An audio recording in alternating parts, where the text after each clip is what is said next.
Welcome, welcome, welcome, welcome. So I hopped on 9 to 10 minutes earlier.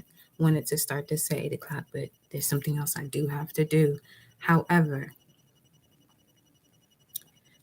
I am Goddess High Priestess Empress Amala Pantera. Welcome, returning and new subscribers. This is going to be a brief message. I may end up doing a video after this one. I may, but I don't feel like this has to be extended to that level because it's self-explanatory. So, as you can see from the title, toxic codependency or a genuine partnership or social relationship. The reason why that title is the way it is, we have here, I did a pre-shuffle for y'all, and this is where the title came from. Just listen. Okay. We have Vesta and Chiron, the foundation of it, Aquarius energy. So this is for those of you of the following who may have Vesta, Chiron, either in Aquarius or the 11th house. Okay. Now, with that being said, here's what this message is saying. With Chiron in Aquarius or in the 11th house, your soul comes with this wound of being who you are, uncomfortable being who you are, the eccentric being that you are, and settling for certain partnerships or social relationships, more so in the sense of that you do things that are not the norm for you just to fit in. Doing things just to fit in. When Aquarius, Uranus energy, that's the last thing you should even be focused on, fitting in. That planet, Uranus, however you want to pronounce it, is the one planet that is not in the same shape as others and position as others. 222 on the timer. So you come into this world not in the same position as others from jump. Your key to this life, okay, is to be yourself. You are the star. Be the star. Stop playing this shit small. Stop fitting in with other people.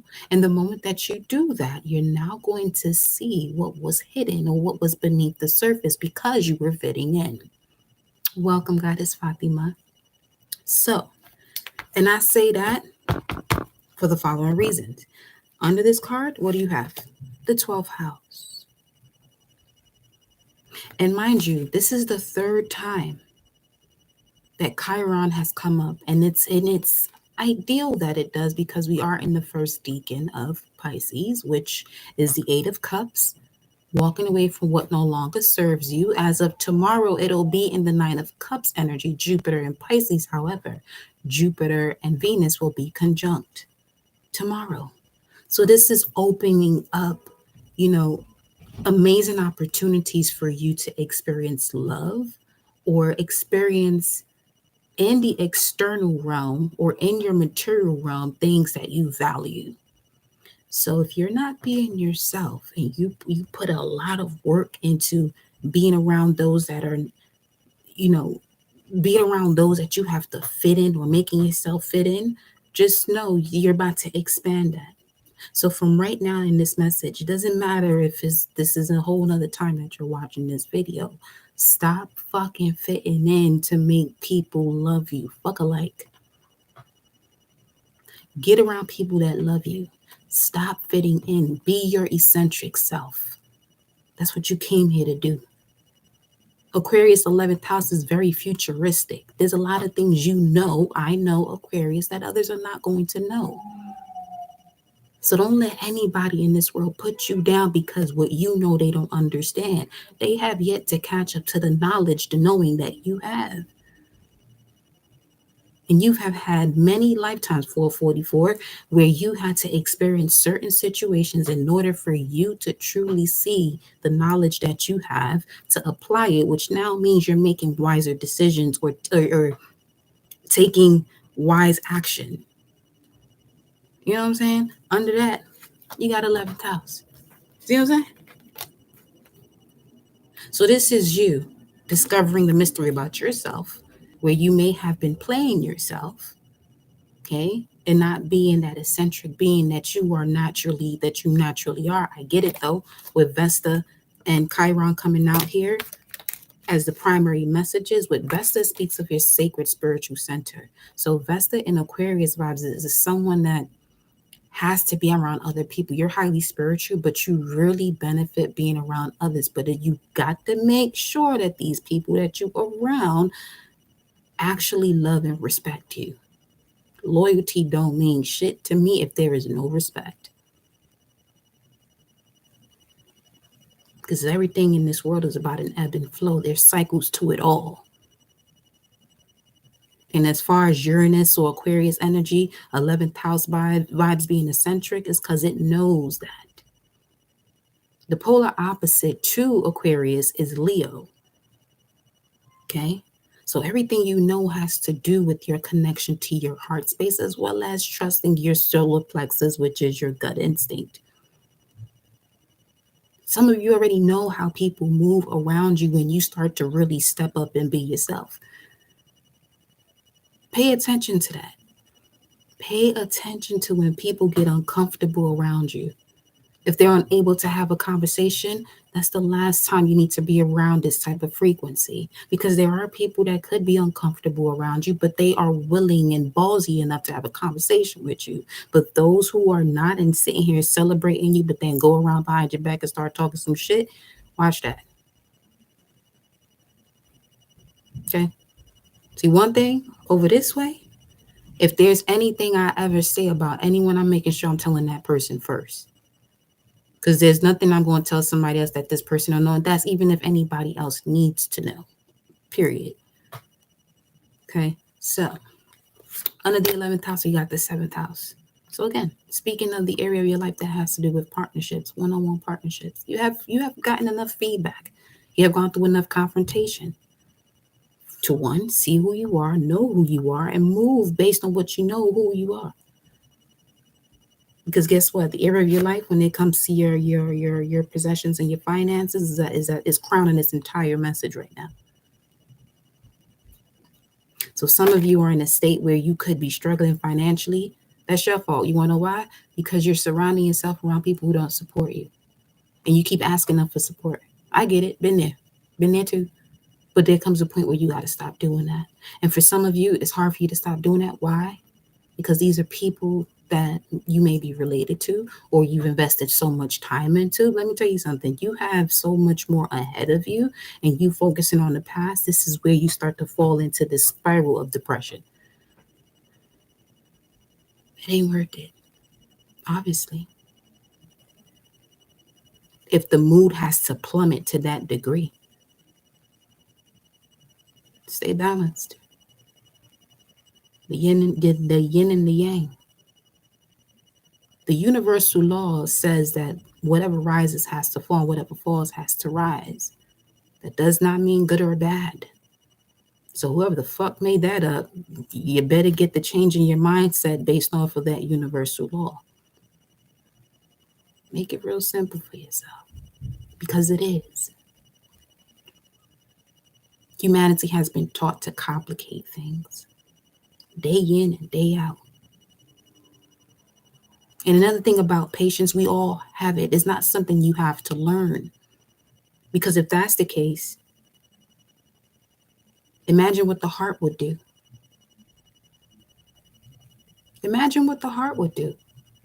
The first time you didn't listen to it, you wouldn't be watching me right now, because it would stop because of its impatience.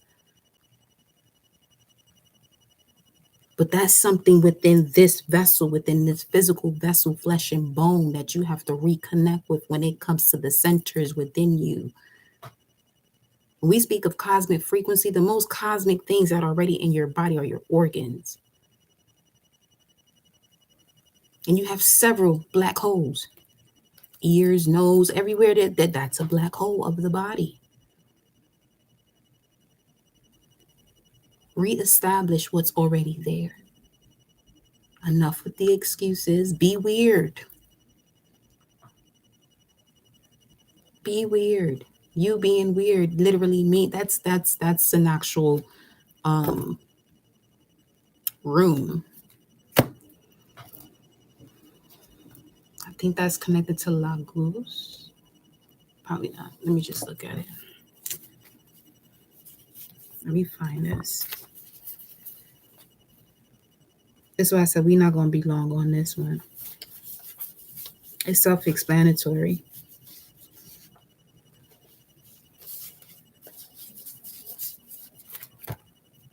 Cause listen.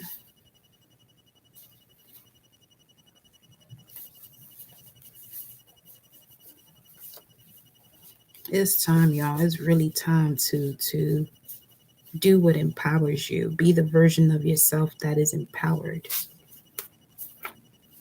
And you'll know what you have to step away from, that each time you do that, you kind of get this resistance to do so. Take note, intuitive note of it. Okay. Know that it's just part of the cycle, which is the moon card of the angels and ancestors deck. Take note of it, of what's currently happening at a particular cycle. And if it's something that no longer serves you, you know exactly what to do. Don't do the opposite though. Okay.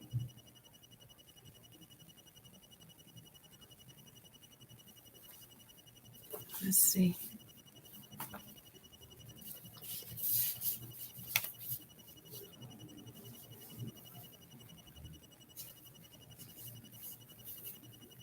Yep, our organs are surely cosmic. Yes, indeed.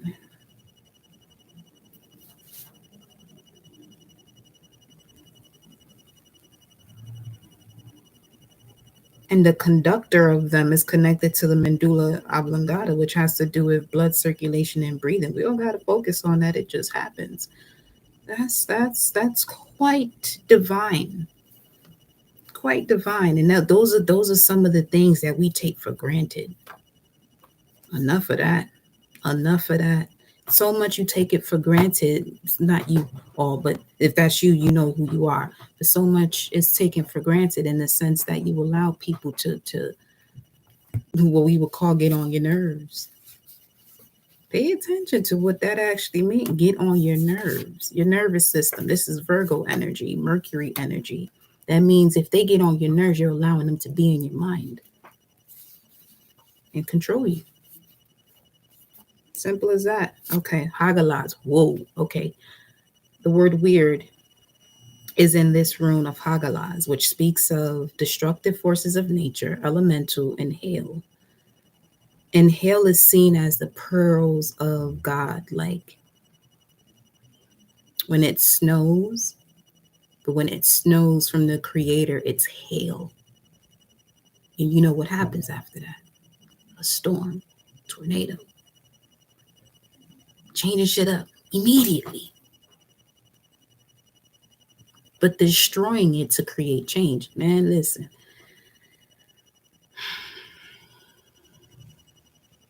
Radical change, severe weather, chaos, psychoanalysis, exercising disharmony, like an exorcism. So removing it, inevitable fate. So that could be something that's happening. Okay. I will pull from my deck as further messages here for you all. Okay. It's go time. Okay. I see you. Let's see. I'm gonna pick it up how it came out. Oh, whoa. Pallas, Athena. See? This is about ignoring what you know.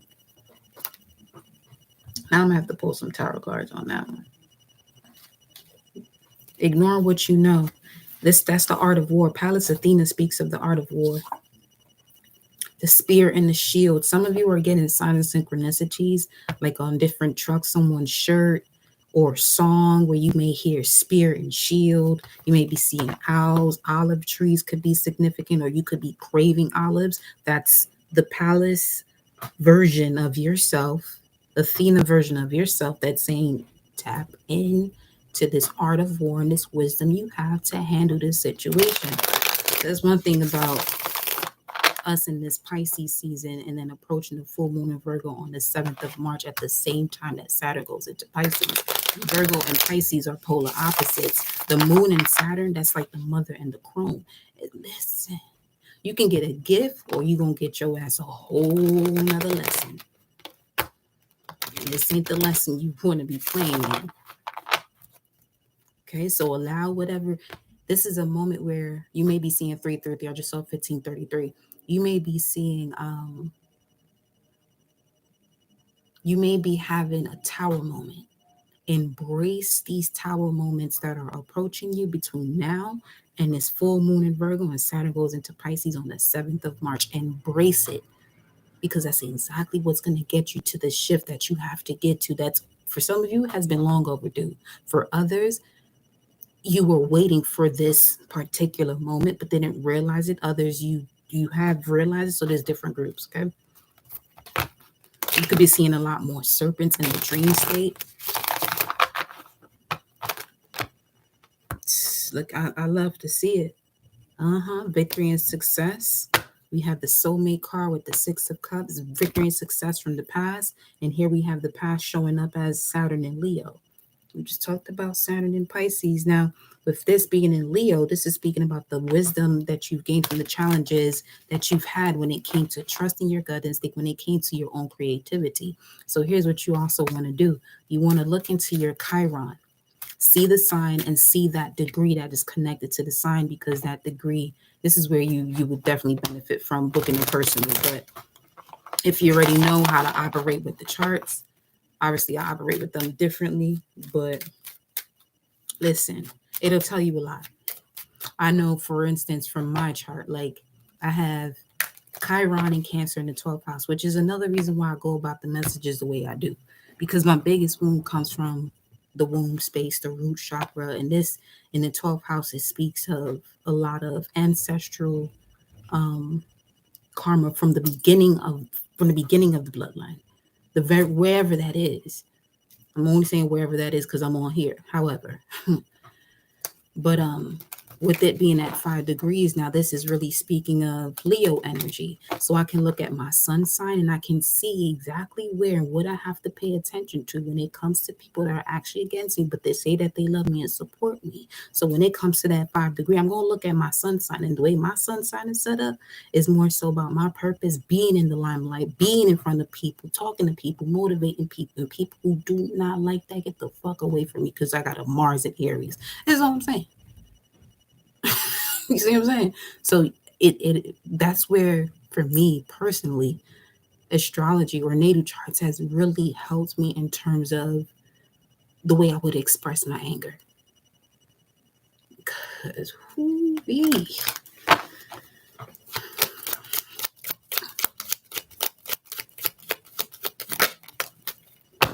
what I told you, embrace that tower moment. There's a lot that's happening, that's shifting things from the very foundation of it all. This is like ignoring what you know, but now has come the time where it's like you can no longer ignore what you know. And especially with Saturn now in Aquarius at a 29 degree going into Pisces, there's definitely something that has to get left behind before you get into Pisces. And that's what's happening.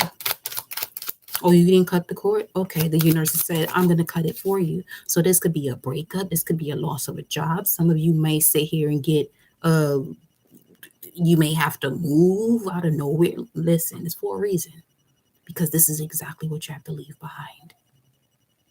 So if there's something that stopped abruptly, thank the universe, because it's in connection to what it is that you've been asking for. Some of you have a vision board, and things that are happening right now is because it has to go in order for what's on that vision board to materialize into your life.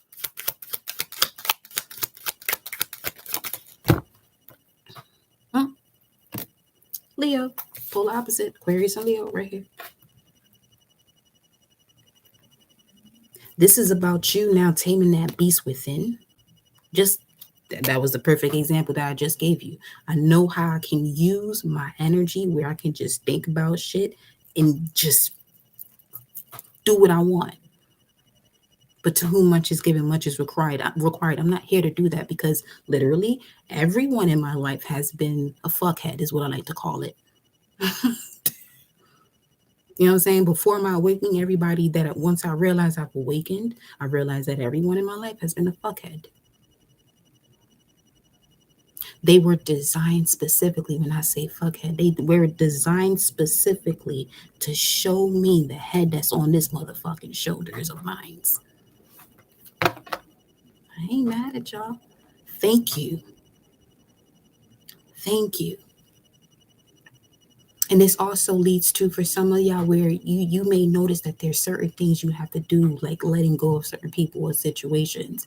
And the reason why you may not have let go of certain people or situations, because they like to play this card about, oh, but what if this person is no longer here? See, one thing you're going to learn over on this channel, don't let anybody take you over or your emotions just off of that.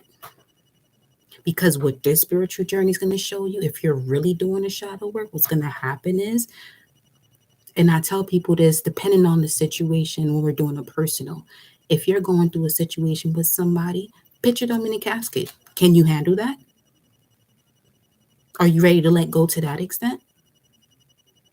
Because another thing, personally, I don't do funerals. Not no more. That's done for. However, when we're doing personals, imagine that scenario, that person, and can you handle that? Are you ready to let go that far, or are you still going to hold on to something because you prepare to let go? Then just know that that's what that feels like. This is also why that twin flame journey ain't for everybody. Everybody didn't sign up for no twin flame. Everybody like to be like twin flame this, twin flame that. You know what a twin flame journey is? That when you do approach them, that you have to separate to the point that they no longer exist. No communication, no nothing.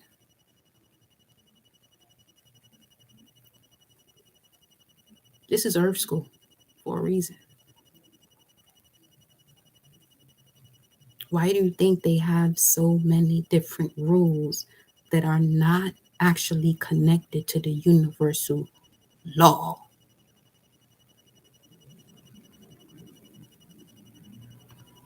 There's things you have to question, but there are also belief systems that tell you that if you question this or you question that, you're doing bad or you're not doing the right thing.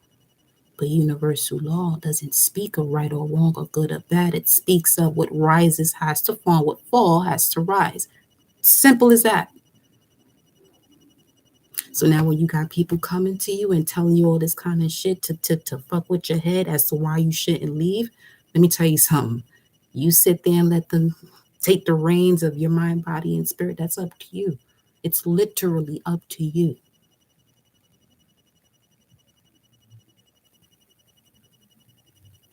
See what I'm saying? Like people like to use their health, oh, I'm not feeling, just to get you around. Especially if you're someone who is highly sensitive and an empath, it's time for you to start protecting yourself. So when I say protect yourself, I mean from energies like that that'll use something negative just to get your fucking attention, or to be in some type of mood just to get your attention. And when I say attention now, if they get it, this is more so you reacting to it. If you responded, that would be an easy ass no. So much so that they have to recoil that thought. Be like, fuck, I can't even do. No, you can't. You shouldn't. You can. You can do whatever you want, but you shouldn't. Because it's going to come right back to you.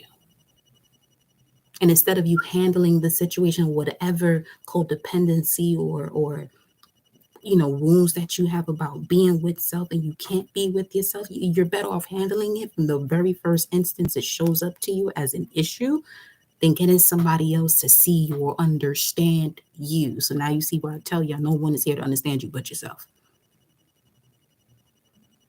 As long as you understand yourself, can nobody in this world make you see stuff from their point of view in the way that they are manipulating you.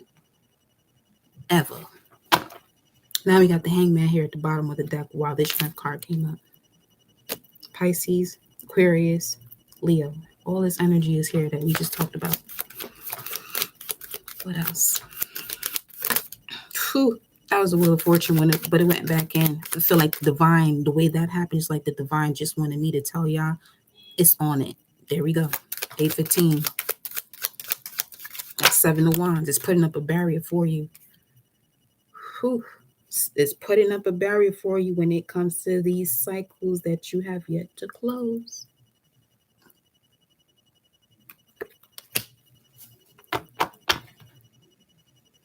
Especially in matters of the heart. Some of you are literally at your doorstep is divine partnerships, social relationships, love, long-term situations or people you can build with. You gonna give that up for something that's temporary or just for the moment? That's another thing about Pluto and Aquarius. It's more so about longevity, harmony, balance. Knight of Pentacles, the long haul. This is who you're destined to celebrate with, things and people you can take on the long haul. She said, I'm giving the grease today. Welcome, y'all. D, centered touch. We got the Ace of Cups. And then we have the Nine of Pentacles in reverse. So this coming out, we got Virgo coming out twice.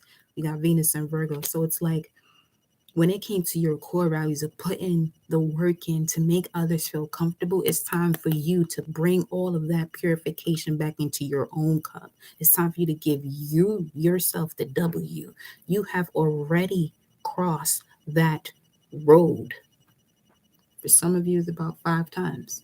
That's cleansing from the 5 of Wands right here, because you have 5 strings right there.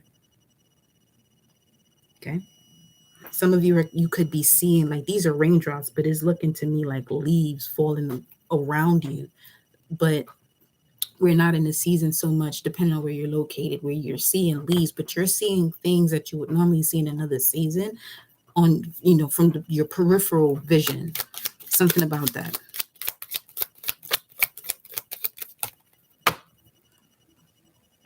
Seven of Pentacles. Yeah. You had to really take a moment. That some of you, last 7 to 9 years, you've been working on this. Last 7 to 9 years.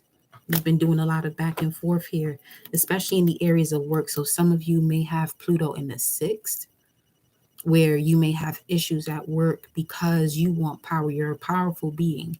You're a very transformative person. It's like you can go into certain places of work and change things, but people are not comfortable with this knowledge, knowing, Aquarius, that you have this eccentric way of doing things. They may not be comfortable with that. Okay.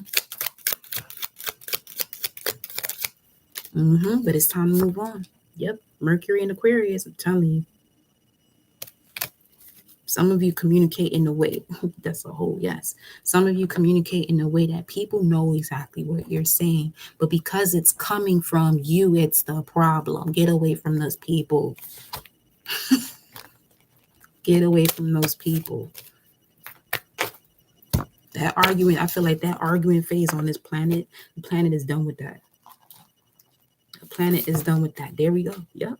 Divine guidance surrounds you now. 1033, 133. Y'all, that is your message. I will see y'all on the next live. Love you, babe.